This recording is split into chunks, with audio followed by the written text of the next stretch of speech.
Now I'm live. Okay, welcome to my studio. I did not know, I don't know how to do this. I've never done a Facebook Live before. So I'm new. I'm learning as I go, guys. So we're gonna wing this today. If you're there, comment. Let me know that you're there. Let me know you're hanging out with me. But regardless, I'll keep talking for roughly 30 minutes because I can do that. I'm actually pretty capable of talking for quite a period of time.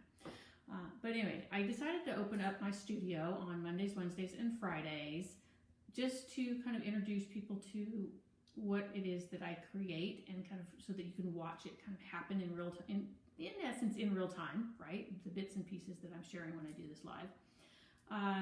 And just because I get a lot of questions on like, how do I make what I make? Or how do I get the lines so close, stitching, or, you know, somebody said, no, I can wave. How do you do this?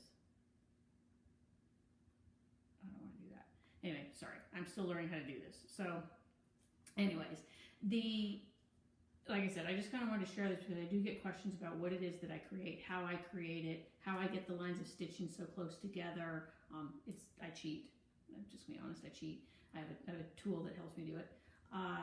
And just to kind of share that, to kind of really kind of make, part of what I want to do is because I work in fiber, I want to help people to understand that what is traditionally the quilt form can actually be viewed as a piece of art. And so it's not just your grandma's quilt. These things are, you know, there's many other people out there making art quilts, making studio art quilts. I call mine textured fiber paintings because I basically, while I'm not doing what is called thread painting when I stitch, I am still also, I'm doing enough stitching that it's kind of like I'm painting it, you know, but it creates so much texture in the piece when I'm stitching. There's the texture, there's the fiber, and then the painting part with the stitching. So that's kind of what I want to do. But anyway, we'll also talk a little bit about what creativity means to me and what it can mean to you. I'm a creativity coach as well as an artist. And so my two favorite things kind of all come together. And so I've merged them all underneath my Hilary Studios company umbrella. I'm phasing out my harmony coaching side of things. It's still that the website will still exist and all that, but I'm now shifting everything over to the Hilary Studios because again, creativity coaching and my art making go together hand in hand. I couldn't do one without the other. So we'll talk a little bit about that and how I believe that creativity is our greatest gift and that we all have it. We just forget we have it, right? Because we had it when we were children. Every single one of us was creative as a child, but we grow up and we're told you can't do that anymore. You can't go play with your crayons. You can't go play with your paints. You can't dancing and singing and doing all these, you know, things that were deemed fun and playful when we were children. We're told we're not allowed to do them when we grow up. And I think, spoiler alert, I swear a lot. There's going to probably be some words here. So if you got kids, you might want to put some headphones on. But I think it's bullshit. I think that creativity is absolutely something that we carry with us from birth to death, and we just where it falls apart is we forget that we are creative, and so we stop using it and we stop believing in our own creativity. So I'll do some sewing. We'll talk about creativity. Today what I wanted to do is, because this is the first open studio, is I'm going to give you guys just a quick little tour of my studio. Usually the light in here is much better because usually the sun is out and it's shining. I'm living in Florida now and it's usually really bright and sunny in here. I actually had to turn my lights on, which surprised me because we were having kind of a rainy, gray day. Which is all right because we need rain. I actually did my morning walk this morning. I posted some pictures on Instagram of our wetlands and the water level is just really low. So we do need some rain. So I'm pleased that we're getting it. It's just, like I said, I was surprised I had to turn my lights on today to do this, to see what I was doing. So, but the studio, it's one room in our house. I do have stuff stored in the closet in another room because the room I'm using is the study or the den. So there are no closets for me to store my spare fabric and whatnot, but I do have some fabric in this room. So like I said, I just want to show you, I don't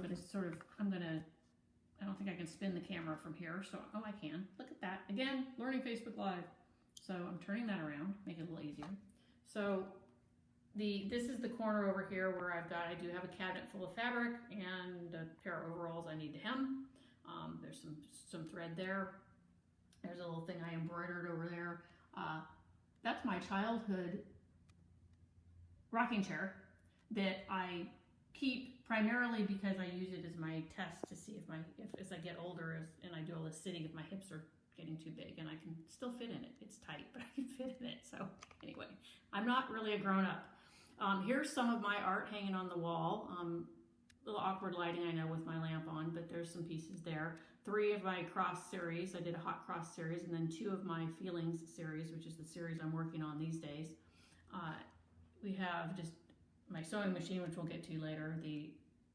That mole is something that my parents brought me from, I think, Aruba years and years ago. My father made that picture frame, so it's a little bit of others' creativity to kind of give me some inspiration as I go.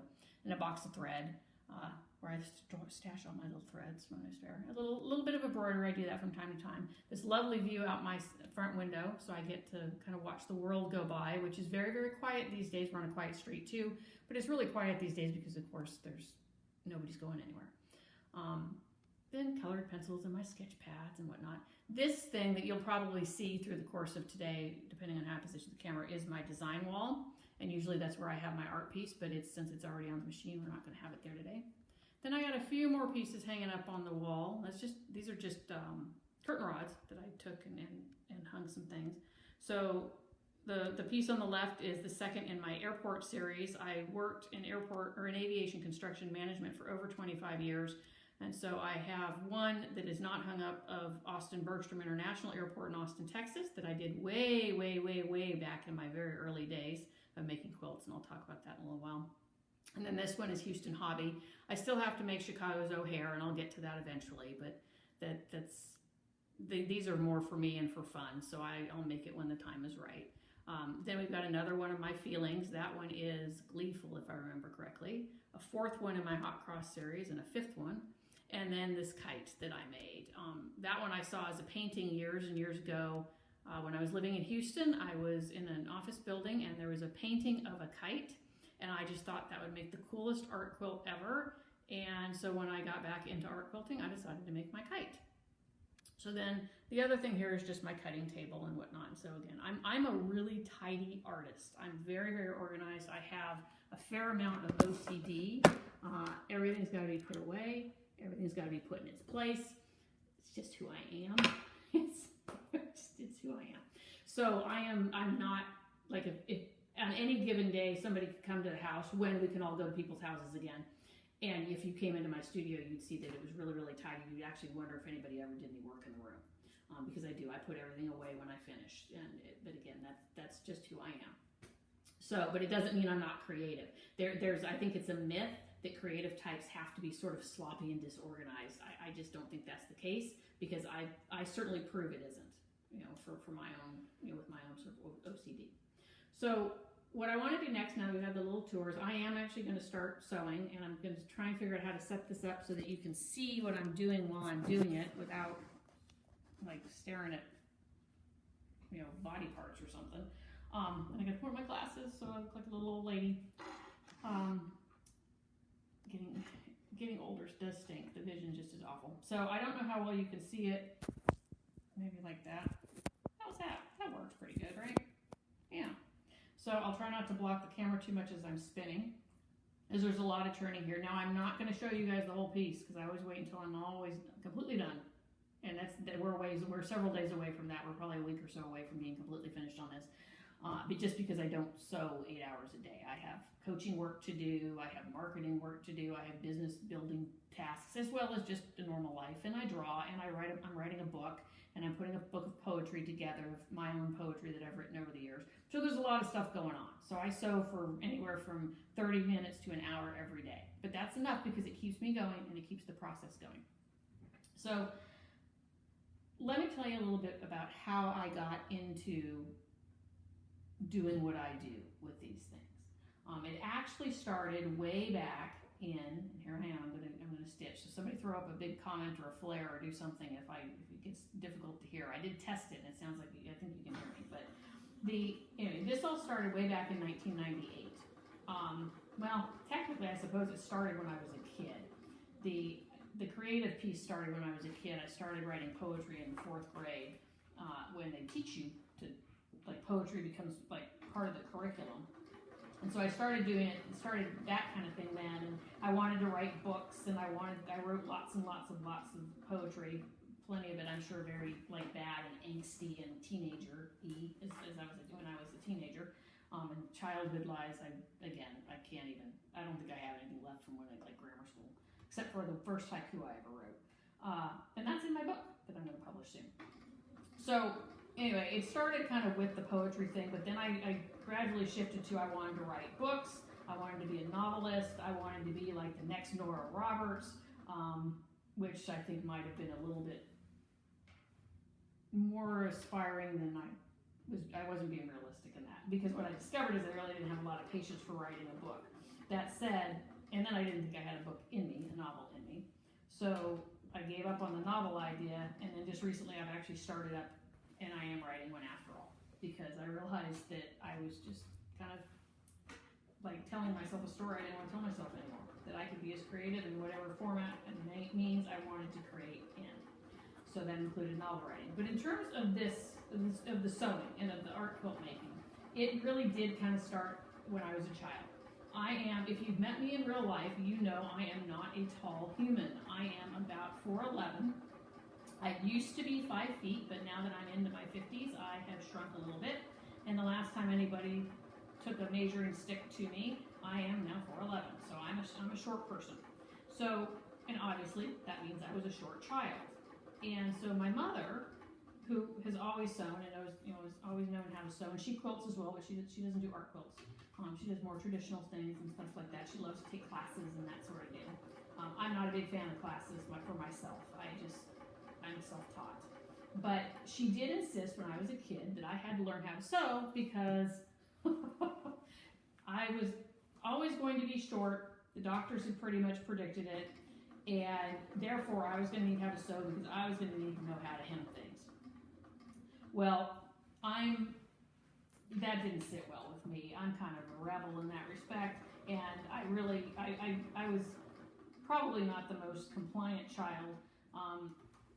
When Mom would say, you need to do something, I often didn't want to do it because that meant I felt like I was being told what to do. So when I was told, I did eventually grow out of it, sort of.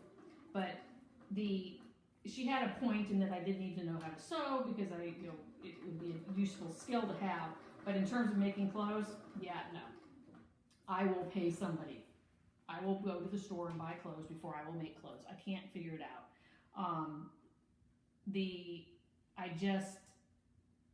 Like making clothes, I'd rather poke my eye out with a stick. I can't get the pattern to fit me. I don't know. It's not for me. So, but anyway, I did know how to sew, and she made me learn, and I am grateful.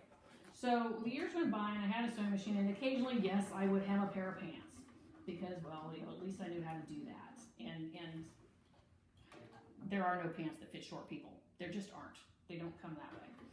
I find myself buying pants that are capris for normal-sized human beings, and they're just perfect. They're the perfect length for me, so that's good. I like that piece of it. But anyway, so my sewing through the years was primarily just the random hemming a pair of pants or sewing a button on or something, which I also stink at. I can't rip the knots right.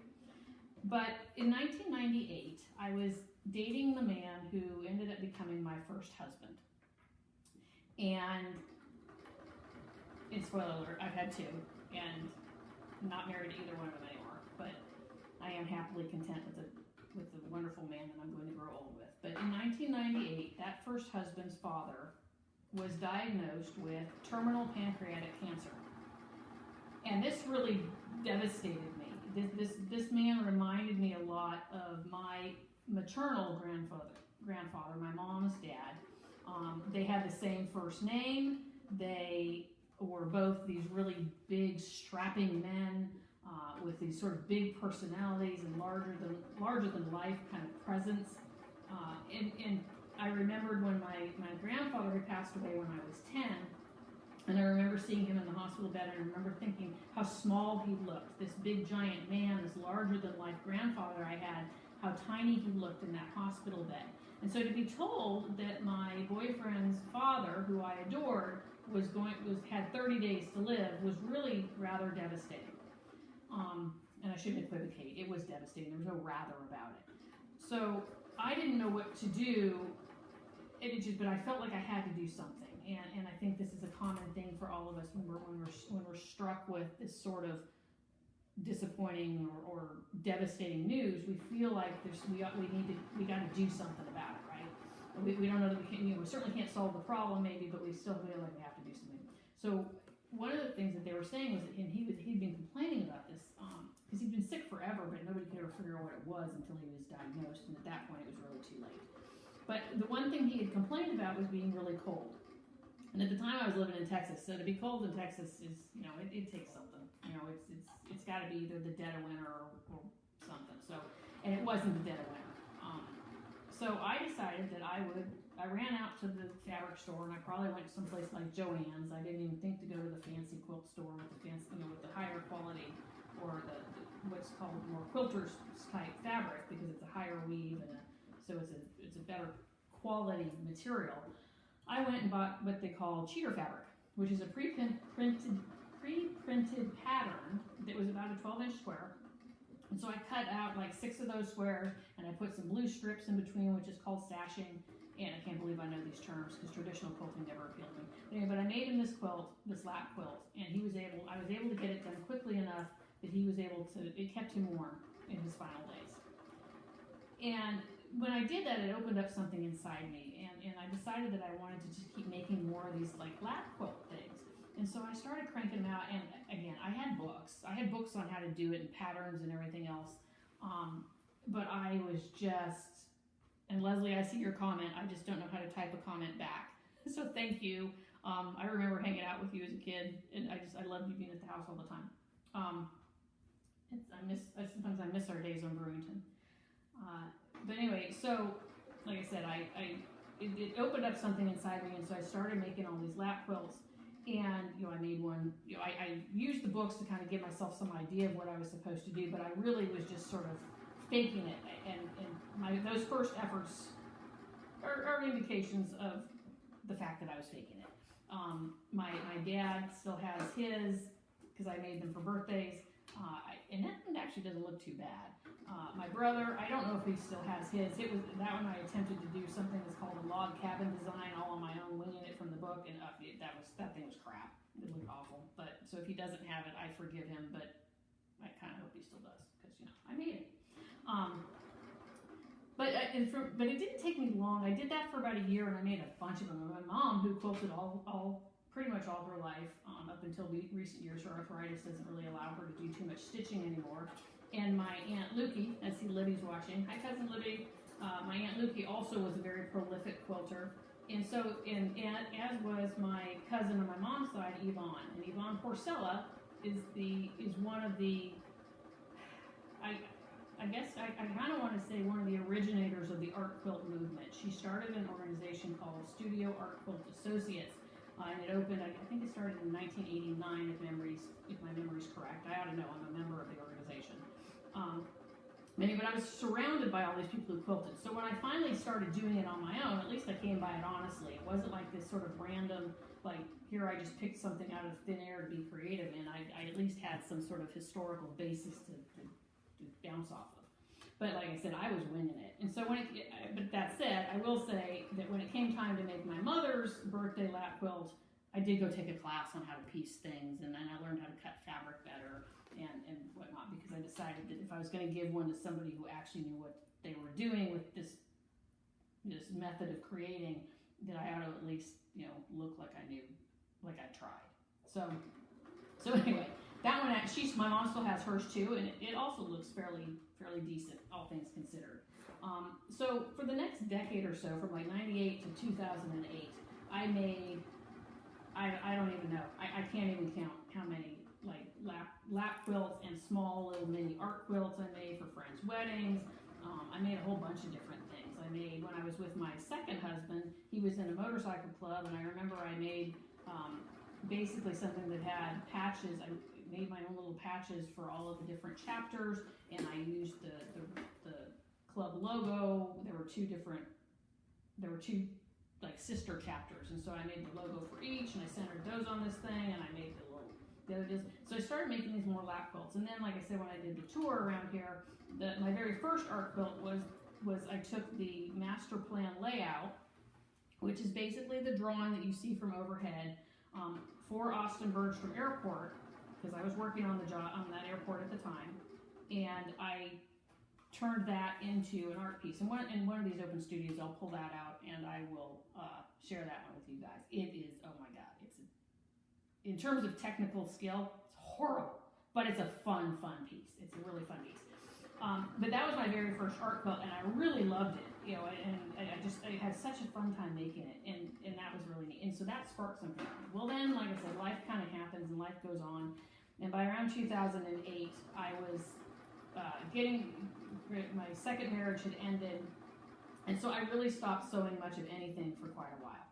So, we're almost, look at that. We're almost 30 minutes, almost up. So I'll talk faster. But the 2008 to 2014, I really didn't do anything with my sewing machine. I just really didn't do it. Then in 2014, I really wanted to change jobs. I was tired of aviation construction management. I'd been tired of it for a very long time, but I got really serious in 2014 about I'm going to find something else to do. So I enrolled in this online career coaching program, this sort of self-directed deal. And I thought I'd find this great new career to do, and instead what it did is it said, what I found was that I needed to make art. And so I started doing that on my own at home in 2014, and it wasn't very long after I started that I'd say within, I was probably doing that for a couple of years before I actually found my voice. And when I use the word voice, this is used often with people who write. It's used with artists. It's the voice is something it's your distinctive. Like if somebody looks at something you created, and they say that's a Hilary, it's because there's a distinctive thing that clearly says it's me. You don't even have to look at the name tag to know I made it.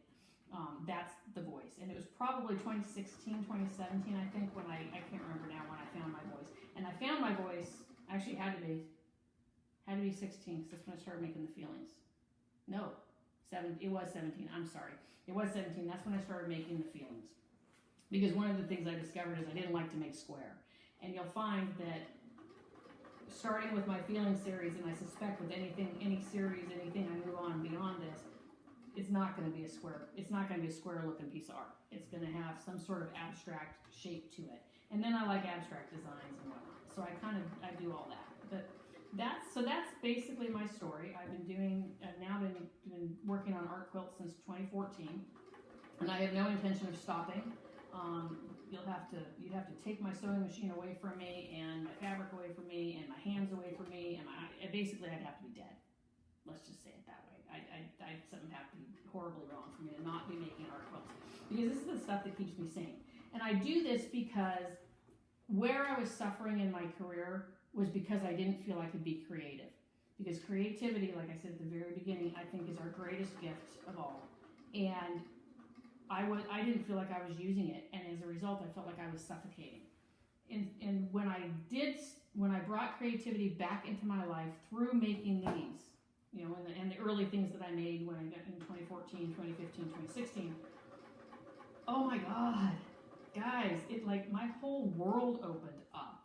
Like everything got easier.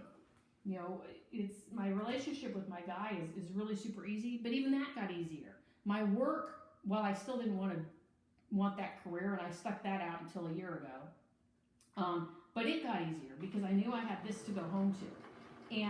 But what I found, and these were side benefits from this, is that I found that by creating regularly, and that was the key, was to create a regular, kind of put some structure in place and have develop a regular creative practice. My work performance, even though I was unhappy and so I didn't feel like I was giving it my all, oh my God, it magnified. I got so much better at my work because using my creativity at home to design and make these expanded my ability to be creative at work. And so I became the person that everybody came to in a crisis. It's like, Hilary can help us solve that. she's able to think of solutions quickly, and I did. I am an expert at designing solutions, and problem solving, because I reconnected to my creativity. I allowed myself to reconnect to my imagination, to my intuition, and to the playful part of myself. Like I said, I'm not tall enough to be a grown-up, so play has always been a really important thing to me. So it's not like I didn't have to work too hard to reconnect to the playful part. But by embracing it absolutely just opened up everything exponentially. And like I said, my problem-solving skills, my crisis management skills, my change management skills, all the things that are really necessary if you're going to work in corporate America, or really probably in any industry. I mean, I saw Heather was on here, and she's a landscaper. I mean, she's got to get creative, right? So it's, and there's problems when you're doing the work in your landscaping. I'm certain. I don't know. I'm horrible. I can put a plant in a pot, and that's about as good as I get. But creativity is a tool, is a skill that we need for everything. Whether you're baking bread, whether you're taking care of a bunch of cats. Kelly, I see you. I see you watching. If you're a kitty cat mama and you got to figure out how to house 20 cats at your house, you build a catio, right? You get creative and you build a catio. If you are running a nonprofit, if your work is if you're in corporate and you do spreadsheets all the time, I'm here to tell you, creating spreadsheets can be creative. Everything can be creative. It's all a matter of changing your perspective to it. And doing something like this, instituting a regular creative practice into your life, can allow you to get to that point, right? And it really can open that up for you. So one of the things I do is, besides these open studios that I'm going to do on Monday, Wednesdays, and Fridays, except for next Monday, because I didn't realize next Monday was Memorial Day, so I'm taking the day off. I may still be in here sewing, but I may not be in open studio because I don't know that I'll be home at 3:30. Well, we've been going for a drive just to get out of the house. We can't go in anywhere, but we can at least get out of the house. Sorry guys, I decided to stop so I can start talking to you here directly. So like I said, I'm going to be here every Monday, Wednesday, Friday, except for Memorial Day. And we're going to do some more sewing. We might draw someday as we get to the next piece. We'll go through the design phase together and whatnot, so you guys can kind of see what it is I do and how I create what I create. But the one thing I want to sort of leave you with today is, again, that creativity, I don't think I will ever say this. You guys might get tired of hearing me say it, but I'm not going to get ever tired of saying it. Creativity is your greatest gift. And learning to reconnect to it is absolutely critical for problem solving, for everything. It's for every aspect of your life. And what I do as a creativity coach is help you reconnect to that. I offer accountability options where we can work together. Like if you want to start doing something like this and you're motivated to kind of do it, but you need somebody to kind of make sure you kind of keep on track, I offer that as an option. I'm offering something if I get enough people who are interested in it as a paid option to do something like this for like an hour every week or every couple weeks, maybe once a month, where we would get online for an hour or two together via Zoom, and we all would just create together. It would be like, I don't quite know but I'm in a mastermind group where we actually do this once a month for 4 hours. It's dedicated work time. And we all just quietly work in our own homes, but you've got all these people sort of sitting there with you. But that's an offering that I'm going to have too if I get enough people who are interested in working on whatever it is they want to create, just as part of a group, knowing that there's somebody else sitting there. Hi, Sally. Hi, Michelle. But we're out of time. So anyway, so there's a bunch of ways that we can work together. But in the meantime, I hope you keep showing up to my open studios. And I love having you here. And I'm going to get a little bit better at looking at the comments so I can see who all is here and say hello to everybody as we go. But in the meantime, have a great rest of your day and happy creating. Bye-bye.